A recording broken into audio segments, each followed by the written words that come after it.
भारत और पाकिस्तान के बीच के रिश्ते जिस तरह के अभी हैं, उसके बाद पाकिस्तान को मुंह की खानी पड़ रही है। अब पाकिस्तान चारों तरफ से घुट चुका है और भारत के सामने घुटने टेक रहा है, जिसका कबूलनामा खुद वहां के मंत्री नेता कर रहे हैं। तो आज की पूरी स्टोरी में आपको पॉइंट टू पॉइंट बताते हैं कि कैसे पाकिस्तान घुटनों पर आ गया है। नमस्कार, खबरवती न्यूज देख रहे हैं आप और मैं हूं आपके साथ पारुल त्रिपाठी। ऑपरेशन सिंदूर के दौरान भारतीय सेना ने पाकिस्तान को कड़ा सबक सिखाया था। पहले भारत ने पाकिस्तान और पीओके में सैन्य कार्रवाई करते हुए 9 आतंकी अड्डों को तबाह किया और फिर बाद में पाकिस्तान के हमलों पर जवाबी कार्रवाई करते हुए उसके 11 सैन्य ठिकानों को भी नुकसान पहुंचाया। भारत के एयर डिफेंस और सैन्य पराक्रम के आगे पाकिस्तान पूरी तरह से सरेंडर हो गया और उसे मुंह की खानी पड़ी। ऐसे में अब हथियारों की खरीद के लिए पाकिस्तान ने अमेरिका के आगे गुहार लगाई है।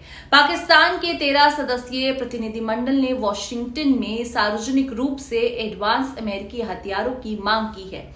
पाकिस्तान के केंद्रीय मंत्री मुसादिक मलिक ने अमेरिका से उन्हें एयर डिफेंस सिस्टम और लड़ाकू विमान बेचने की गुहार लगाई है। पाकिस्तान का ये कबूलनामा उस दावे की पोल खोलता है जिसमें शहबाज सरकार अपने मुल्क के लोगों के बीच भारत में सैन्य बढ़त का झूठ परोस रही है। सोशल मीडिया पर वायरल एक वीडियो में पाकिस्तान के मंत्री मलिक ने कहा कि भारत 80 विमानों के साथ आया था, जिनमें 400 मिसाइलें थी, जिनमें से कुछ परमाणु हथियार ले जाने में सक्षम हैं। आपने देखा होगा कि हमारे साथ क्या हुआ। अगर हमारे पास एयर डिफेंस सिस्टम नहीं होता तो हम मलबे में दब जाते।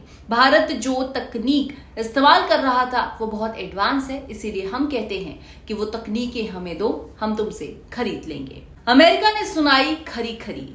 पाकिस्तान के पूर्व विदेश मंत्री बिलावल भुट्टो भारत की शिकायत करने अमेरिका पहुंचे थे, लेकिन वहां जो हुआ उसकी दूर दूर तक कल्पना उन्होंने नहीं की थी। अमेरिकी सांसद ब्रैड शेरमैन की बातों पर तो उन्हें कुछ पल के लिए यकीन नहीं हुआ होगा। वो अमेरिका में जो सुनना चाहते थे ठीक उसके उल्टा उन्होंने सुना है। शेरमैन ने उन्हें आतंकवाद पर लगाम लगाने, खास करके जैश ए मोहम्मद के खिलाफ सख्त कार्रवाई उठाने को या कदम उठाने को कहा है। इतना ही नहीं, सांसद ने जेईएम को एक घृणित समूह बताया है जो जघन्य घटनाओं को अंजाम देता है। बिलावल भुट्टो के नेतृत्व पाकिस्तान का एक प्रतिनिधिमंडल अमेरिका गया हुआ है। इस प्रतिनिधिमंडल ने वॉशिंगटन में शेरमैन से मुलाकात की। शेरमैन ने बाद में इस मुलाकात के बारे में सोशल मीडिया प्लेटफॉर्म एक्स पर बताया कि उन्होंने अपने पोस्ट में कहा कि मैंने पाकिस्तानी प्रतिनिधिमंडल को आतंकवाद खत्म करने की जरूरत के बारे में बताया है, खासकर जेईएम के खिलाफ कार्रवाई करने को कहा है, जिसने 2002 में दोस्त डैनियल पर्ल की हत्या की थी। अमेरिकी सांसद ने अपने पोस्ट में लिखा कि पर्ल का परिवार मेरे डिस्ट्रिक्ट में रहता है।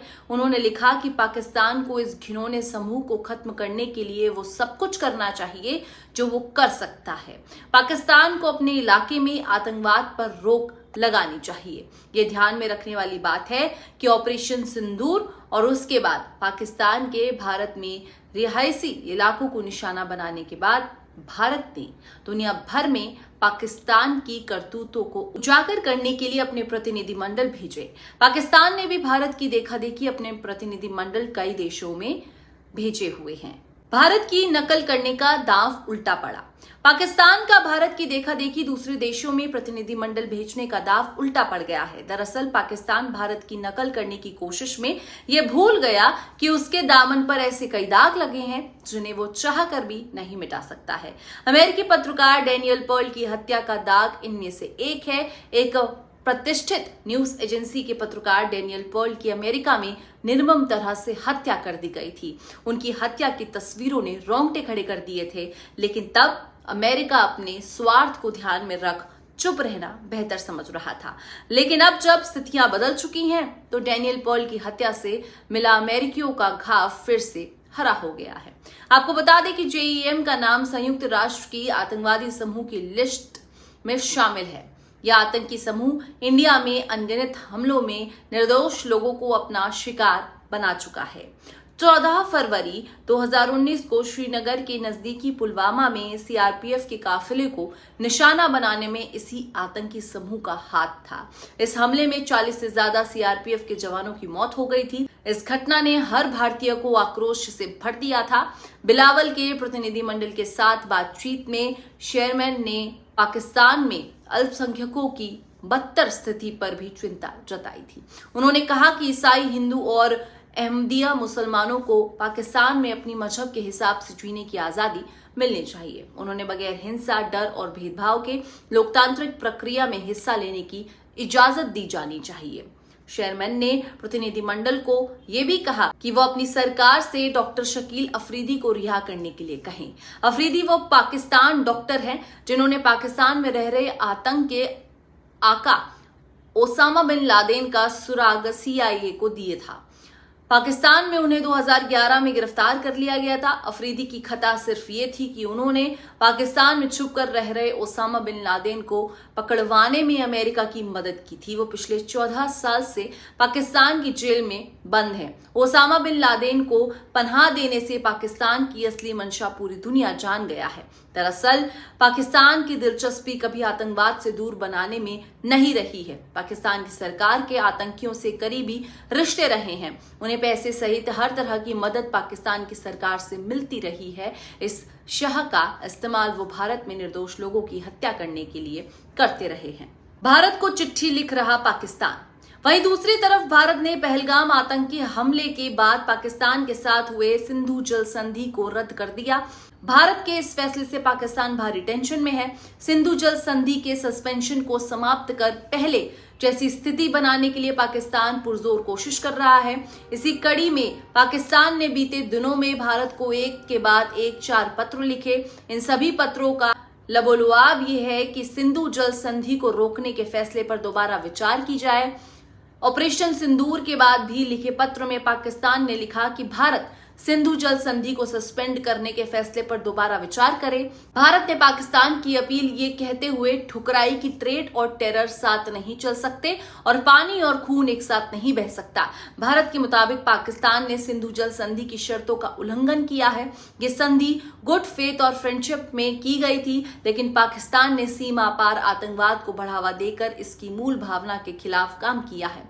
भारत के फैसले पर वर्ल्ड बैंक दखल देने से इनकार कर चुका है। सूत्रों के मुताबिक सिंधु जल संधि पर अमल न करने के फैसले से पाकिस्तान में भीषण संकट आ सकता है। अनुमान है कि पाकिस्तान में रबी की फसल को जबरदस्त नुकसान पहुंच सकता है। इसके अलावा पीने के पानी का संकट खड़ा होने से आम जनजीवन प्रभावित हो सकता है। हालांकि आकलन के अनुसार खरीफ फसलों पर अधिक उल्टा असर नहीं होगा।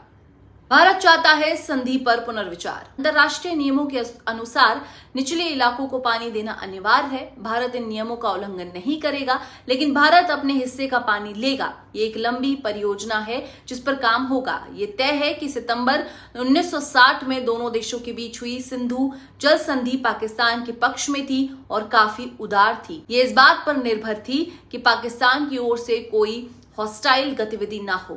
21वीं सदी की जरूरतों के हिसाब से इसे ठीक किया जाना चाहिए कि 50 और 60 के दशक की इंजीनियरिंग के हिसाब से की गई थी। पाकिस्तान इसे रीनेगोशिएट करने में अड़ंगे लगा सकता है, लेकिन अब ऐसा नहीं होगा क्योंकि भारत संधि में अपने पक्षों और हितों को प्रमुखता से रखेगा।